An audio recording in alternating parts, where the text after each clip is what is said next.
মানুষের সেবাই পরম ধর্ম, সেই পথকে পাথেয় করে জন্মদিনের দিনই ডায়মন্ড হারবারে ফের স্বাস্থ্য শিবিরের ঘোষণা তৃণমূলের সর্বভারতীয় সাধারণ সম্পাদক অভিষেক বন্দ্যোপাধ্যায়ের।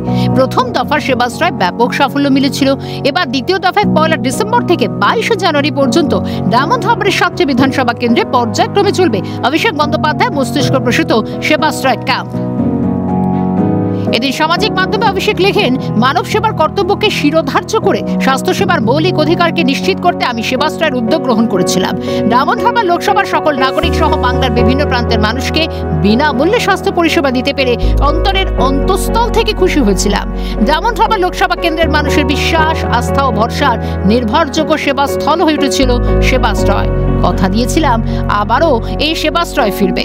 ডায়মন্ড হারবার লোকসভা কেন্দ্রের সকল নাগরিকের সেবার্থে আবারও শুরু হচ্ছে সেবাশ্রয় 2। শুধু ঘোষণাই নয়, প্রকাশিত হয়েছে ক্যাম্পের সময়সূচিও। 1 থেকে 7 ডিসেম্বর পর্যন্ত মহেশতলা বিধানসভায় চলবে সেবাশ্রয় শিবির।